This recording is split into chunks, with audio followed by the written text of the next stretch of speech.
Prema next இயருக்கு இனிமே H1B visa இல்லைன்னு சொல்லி யூஎஸ்எஸ் சொல்லியிருக்காங்களா, அதை பத்தி சொல்லுங்க. ஆமா, அது தலைப்பு வச்சு மட்டும் பார்த்தா நெக்ஸ்ட் இயர் இனிமேல் விசா கொடுக்க போறது இல்லையா அப்படிங்கிற மாதிரியான ஒரு கேள்வி வரும்.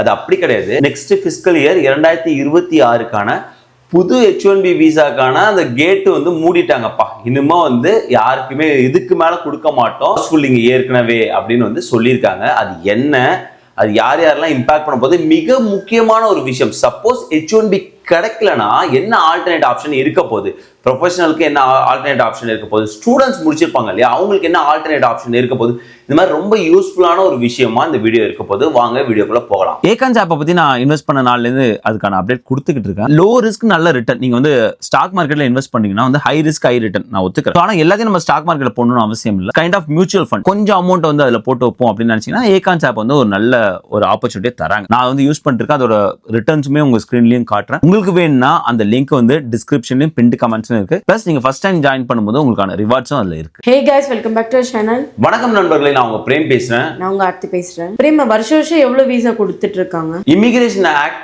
1990 அதன் மூலியமா என்ன பண்ணாங்கன்னா வந்து நமக்கு வந்து H1B அப்படிங்கிற ஒரு விசா தேவைப்படுது. அதாவது வெளில இருந்து ப்ரொஃபஷனல் இங்க வேலை பார்க்கக்கூடிய அவசியம் இருக்கு, இங்க ஒரு டிமாண்ட் இருக்கு, அதுக்கான சப்ளை வேணும் அப்படின்னு சொல்லிட்டு 65,000 அப்படிங்கிற ஒரு நம்பர் வந்து நிர்ணயிச்சாங்க. இப்ப 1990.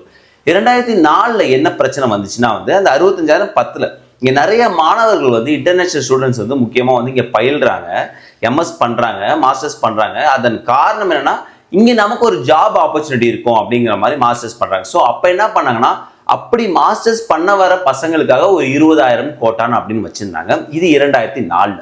அப்படி பார்க்கும்போது 65,000 பொது கோட்டா, 20,000ங்கிறது வந்து தனி கோட்டா MS பண்றவங்களுக்கு. யூஎஸ்ல வந்து இதன் மூலியமா வந்து நிறைய பேர் படிப்பாங்க அப்படின்னு. ஸோ மொத்தம் பார்த்தா 65,000 பிளஸ் 20,000 85,000.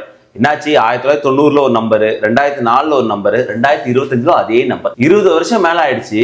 என்னாச்சுன்னா சப்ளை அதுவே தான் இருக்கு, டிமாண்ட் அதிகமாயிடுச்சு. அதுதான் இங்க மிகப்பெரிய ஒரு பிரச்சனை. அதுக்கு தானே இந்த லாட்டரி சிஸ்டம் கொண்டு வந்தாங்க. கரெக்ட். முன்னெல்லாம் என்னாச்சுன்னா வந்து லாட்டரி சிஸ்டத்தோட தேவையில்லை. ஆனா அதன் பிறகு பிற்பகுதியில் என்னாச்சுன்னா நிறைய பேர் இப்போ 85,000 நம்பருக்கு மேல வந்துடுறாங்க. அப்படி வரும்போது அவங்க எப்படி சூஸ் பண்றது, ஃபர்ஸ்ட் கம் ஃபர்ஸ்ட் சர்வ் அப்படின்னு சொல்ல முடியாது. அதுக்கு என்ன கொண்டு வந்தாங்கன்னா லாட்ரி சிஸ்டம் அப்படின்னு கொண்டு வந்தாங்க. நீங்க எவ்வளவு பேர் வேணாலும் பெட்டிஷன் போடுங்க, அப்ளிகேஷன் போடுங்க, அதுல நாங்க வந்து 85,000 பேர் சூஸ் பண்றோம், அவங்களுக்கு அடுத்த ஸ்டெப் போகலாம் அப்படின்னு. 85,000னா எப்பயுமே வந்து 85,000 பிளஸ் அந்த ஒரு எக்ஸ்ட்ரா வந்து சூஸ் பண்ணுவாங்க. காரணம் வந்து நிறைய பேரோட பெட்டிஷன் வந்து டிக்ளைன் ஆகலாம், இல்லை நிறைய பேர் வந்து விலகிடலாம். ஸோ அதனால வந்து எப்பயுமே வந்து ஒரு குஷன் வச்சு தான் சூஸ் பண்ணுவாங்க.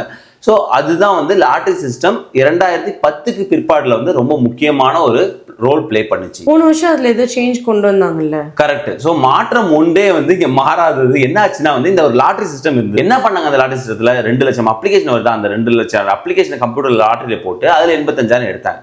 என்ன நம்ம மக்கள் பண்ணிட்டாங்கன்னா வந்து ஒரே நபர் 10 அப்ளிகேஷன் போடு, 15 அப்ளிகேஷன் போடு. நிறைய வந்து இந்த மாதிரி ஃபேக் கம்பெனிஸ், ஷெல் கம்பெனிஸ் நிறைய கடந்த 2 வருடங்களாக அந்த மாதிரி ஷெல் கம்பெனிஸ்லாம் கண்டுபிடிச்சி அவங்களெல்லாம் வந்து பேன் பண்ணாங்க. இது மிகப்பெரிய ஒரு பிரச்சனையா நம்ம நிறைய வீடியோவில் கவர் பண்ணியிருந்தோம். என்ன பண்ணாங்க, ஒரே மாணவர் இல்லை ஒரே நபர் என்ன பண்ணாங்க 12 அப்ளிகேஷன் போடுறது. ஸோ நமக்கு செலக்ட் பண்றதுக்கான ஆப்பர்ச்சுனிட்டி அதிகமாயிடும், ஆப்ஷன்ஸ் அதிகமாயிடும். இதனால தான் 2023 பார்த்தா உனக்கு வந்து 7 லட்சம் நினைக்கிறேன். ஐ திங்க் வந்து மொத்த லாட்டரியில ரன் பண்ணது 7 லட்சம். அப்ப முழிச்சுக்கிட்டாங்க யூஎஸ்எஸ். இது சரியான நடைமுறை கிடையாது அப்படின்னு சொல்லிட்டு என்ன பண்ணாங்கன்னா இனிமேல் வர்ற அப்ளிகேஷன்லாம் கிடையாது, நபருக்கு 1. அதாவது இப்போ நான் அப்ளிகேஷன் போடுறேன்னா நீ வந்து 10 கம்பெனியில் ஆஃபர் வாங்க, எனக்கு பிரச்சனை கிடையாது. ஆனால் நான் ஒன்றா தான் கன்சிடர் பண்ணுவேன். நீ ஒரு அப்ளிகேஷனை தான் கன்சிடர் பண்ணி உன்னை லாட்டரிக்குள்ளே விடுவேன். உனக்கு அப்ளிகேஷன் செலக்ட் ஆயிடுச்சுன்னா நீ அந்த 10 கம்பெனில எதை சூஸ் பண்ணிட்டு அடுத்த ஸ்டெப் I-797 பெட்டிஷன் இல்லை வந்து LCA பண்ணுறதுலாம் நீ வந்து போயிட்டு அப்படின்னு சொல்லிட்டாங்க. சரியான நடைமுறையாற்றி அதன் பிறகுதான் வந்து இந்த கணிசமான ஃப்ராட் குறைஞ்சது.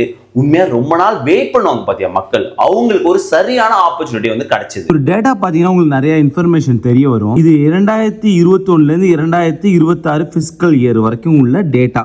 என்ன சொல்லியிருக்காங்கன்னா எவ்வளோ பேர் வந்து ரிஜிஸ்டர் பண்ணியிருக்காங்க, எவ்வளோ பேர் அதில் எலிஜிபிள் ரிஜிஸ்ட்ரேஷன், எவ்வளோ யூனிக்காக வந்திருக்கு, எவ்வளோ மல்டிபிள் ரிஜிஸ்ட்ரேஷன் இருக்குது, எவ்வளோ பேரை செலக்ட் பண்ணியிருக்கோம் அப்படிங்கிற ஒரு டேட்டா.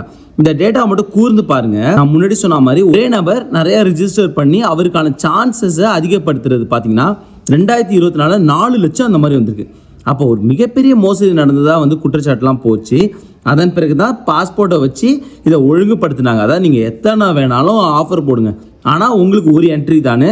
அப்படியே டிராஸ்டிக்காக சேஞ்ச் ஆச்சு. 47,314 இன்னைக்கு பார்த்தீங்கன்னா 2026 அடுத்த வருஷத்துக்கான ரிஜிஸ்ட்ரேஷன்லாம் முடிஞ்சிருச்சு இல்லையா? அதில் பார்த்தீங்கன்னா வெறும் 7828 ரிஜிஸ்ட்ரேஷன் தான் மல்டிபிள் என்ட்ரியோட வந்திருக்கு. டீச்சர்ஸ்க்கு மிகப்பெரிய வெற்றி. உண்மையாக சொல்லணும்னா யாருக்கு மிகப்பெரிய வெற்றினா, உண்மையாக நமக்கு ஒரு சான்ஸ் கிடைக்கும்னு வெயிட் பண்ணிட்டு ஒரு என்ட்ரி கொடுத்துருந்தாங்க பாருங்க, அவங்களுக்கு தான் மிகப்பெரிய வெற்றி. லாஸ்ட் பாருங்க, அது என்னன்னா வந்து எவ்வளோ பேரை செலக்ட் பண்ணியிருக்காங்க அப்படிங்கிற ஒரு விஷயம் வருஷம் இதுவுமே நம்ம கூர்ந்து கவனிக்கணும். 85,000 தான் லிமிட்னாலும் ஒரு குஷன் வச்சு தான் செலக்ட் பண்ணுவாங்க. நிறைய பேர் பெட்டிஷன் ப்ராசஸ் போக மாட்டாங்க, இல்ல அதுல ரிஜெக்ஷன் இருக்கும், அதனால எப்பயுமே இந்த ஒரு குஷன் வச்சிருப்பாங்க. இந்த வருஷம் வந்து 1,20,141 செலக்ட் பண்ணிருக்காங்க. ஸோ இதோட கேட்டும் மூடிட்டாங்க. பட் என்ன நான் சொல்ல வரேன்னா, இந்த ஒரு ப்ராசஸ் சேஞ்சஸ் கொண்டு வந்தது நிறைய மக்களுக்கு வந்து பெரும் ஹெல்ப்ஃபுல்லா இருந்ததுன்னு இந்த டேட்டால இருந்து நமக்கு தெரிய வருது. இந்த வருஷம் லாட்டரி எல்லாம் முடிஞ்சிச்சு இல்ல? ஆமா, நம்ம அப்டேட் கொடுத்துட்டே வந்துட்டோம் இல்லையா? ஏப்ரல் 1 வந்து ஃபர்ஸ்ட் லாட்டரி ரன் பண்ணுவாங்க.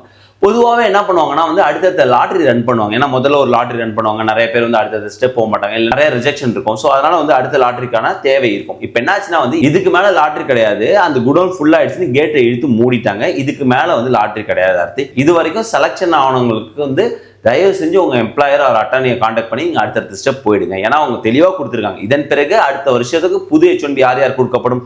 நீங்கள் ஆல்ரெடி செலக்டட்னா நீங்கள் அடுத்தடுத்த பெட்டிஷன் போயிட்டு அடுத்தடுத்த ஸ்டெப் போயிட்டு H1B வாங்கிக்கலாம். ஆர் கேப் எக்ஸம்ஷன் ஒன்று இருக்கு. ஸோ அதன் மூலியமா வாங்கிக்கலாம். பிரேமா, அதை பத்தி நம்ம தனி வீடியோ கூட பார்த்தோம்ல. ஆமா, பல வீடியோக்கள்ல வந்து இந்த கேப் எக்ஸம்ஷன் நான் சொல்லியிருக்கேன். அது ரொம்ப வந்து சமீப காலமாக இன்னும் நிறைய கம்பெனிஸ் ஆர்கனைசேஷன் அந்த கேப் எக்ஸம்ட்டுக்குள்ள கொண்டு வந்திருக்காங்க. அது என்ன கேப் எக்ஸம்ட்? இது வரைக்கும் நம்ம பார்த்தோம் இல்லையா, 85,000 புது விசா, அந்த ஒரு கேப் லிமிட்.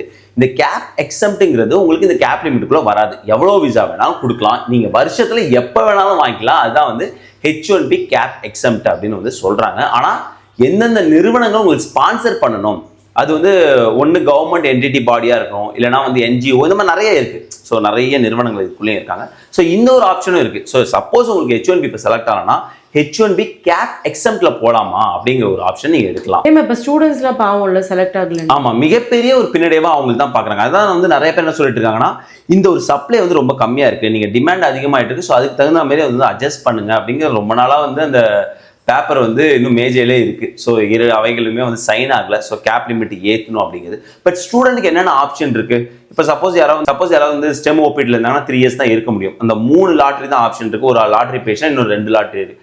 சப்போஸ் வந்து யாராவது ஆல்ரெடி 2 லாட்ரி பேசினா 1 லாட்ரி தான் இருக்குது. ஸோ ஆப்ஷன்ஸ் குறைஞ்சிட்டே வரும். என்னென்ன அதர் ஆப்ஷன் இருக்குன்னா, O1 விசான்னு ஒன்று இருக்குது, எக்ஸ்ட்ரானரி விசா, J விசா, அது கூட ட்ரை பண்ணலாம். ஸோ எக்ஸ்சேஞ்சர் விசிட்டர் விசா இல்லையா, ஸோ அது இல்லைனா வந்து கேப் எக்ஸம் சொன்னோம் இல்லையா, அது கூட ட்ரை பண்ணலாம். இல்லைனா நிறைய பேர் என்ன பண்ணுவாங்கன்னா வேற வழி இல்லாமல் திரும்ப F1 வந்து எக்ஸ்டெண்ட் பண்ணிட்டு போவாங்க. ஸோ இது வந்து நான் லீகல் கிடையாது, நாங்கள் அட்டார்னிஸ் கிடையாது, ஜஸ்ட் சொல்கிறேன் என்னென்ன ஆப்ஷன்ஸ் இருக்குது அப்படின்னு சொல்கிறேன். ஸோ நீங்கள் வந்து எந்த ஆப்ஷன்ஸ் உங்களுக்கு சரியா இருக்குமோ அதுக்கு வந்து ஒர்க் அவுட் பண்ணலாம். பிரேமா, இப்பெல்லாம் நிறைய பேர் யூஎஸ்க்காக வெயிட் பண்றது இல்லை பிரேமா, நிறைய கண்ட்ரீஸ்ல ட்ரை பண்றாங்க. கரெக்ட், நிறைய பேர். ஏன்னா இன்னும் ஒரு 5-6 வருஷத்துக்கு முடி பார்த்தா அடுத்த லாட்டரியில் நமக்கு விழுமான்னு வெயிட் பண்ற நபர்கள் நிறைய பேர் இருந்தாங்க. இப்போ என்ன பண்றாங்கன்னா அடுத்த ஆப்பர்ச்சுனிட்டி அவங்களுக்கு என்னென்ன இருக்கு. இப்போ யூஎஸ் கிடைக்கலையா, UK, கனடா, ஆஸ்திரேலியா, என்ன கண்ட்ரி, UAEலாம் இப்போ வந்து நிறைய வந்து டெக் செக்டர்ஸ் வந்து பூம் பண்றாங்க. ப்ளஸ் வந்து அங்கே வந்து டேக்ஸ் ஃப்ரீ, உனக்கு இன்கம் டேக்ஸே கிடையாதுங்கிறது வந்து அல்வா சாப்பிட்ற மாதிரி நல்ல விஷயம். ப்ளஸ் UAE வந்து நிறைய பேர் வந்து இன்னும் நிறைய கதவை திறந்துட்டாங்க அப்படின்னு தான் சொல்லணும். ஸோ வெளிநாட்டு நபர்களுக்கு ஸோ UAE வந்து ஒரு செம்மையான ஆப்ஷன்ஸாக நிறைய பேர் பிக் பண்ணுறாங்க. நான் என்ன சொல்லுவேன், இப்போ H1B உங்களுக்கு போயிடுச்சுன்னா 1 வருஷம் வெயிட் பண்ணணுமா, அது நீங்கள் முடிவு பண்ணுங்க. நிறைய ஆப்ஷன் இருக்குது. 1 வருஷம் நீங்கள் வெயிட் பண்ணலாம் அடுத்த லாட்ரி வரைக்கும். இன்னும் அடுத்த லாட்ரிங்கிறது அடுத்த மார்ச் ஏப்ரல் தான், நல்லா தெரிஞ்சுக்கணும். அந்த மார்ச் ஏப்ரல் உங்களுக்கு செலக்ட் ஆனாலும் நீங்கள் அடுத்த லாட்டரியில் என்ட்ரி ஆகணும்னா நீங்கள் அடுத்த அக்டோபர் 2026 வரைக்கும் நீங்கள் வெயிட் பண்ணணும். ரைட், நீங்கள் வந்து 1 வருஷம் அடுத்த ஜனவரி நினச்சக்கூடாது, அடுத்த அக்டோபர் 2020. ஸோ ரொம்ப நாள் வெயிட் பண்ணும். என்னென்ன ஆப்ஷன் இருக்குது, L1A or B உங்கள் கம்பெனி வந்து ஸ்பான்சர் பண்ணுறாங்களா அப்படின்னு ஒரு ஆப்ஷன் இருக்குது. அது நல்ல ஆப்ஷன். நீங்கள் H1Bக்காக வெயிட் பண்ணுறதுக்குள்ள L1ல வந்துட்டு அதன் பிறகு கூட நீங்கள் லாட்ரி வந்து ட்ரை பண்ணலாம். இங்கே இருந்த பிறகு USA இருந்தபடியே ட்ரை பண்ணலாம். இந்த மாதிரி நிறைய ஆப்ஷன்ஸ் இருக்குது. நீங்கள் இதுதான் முடிஞ்சிருச்சு அப்படின்னு உட்காந்துடாதீங்க.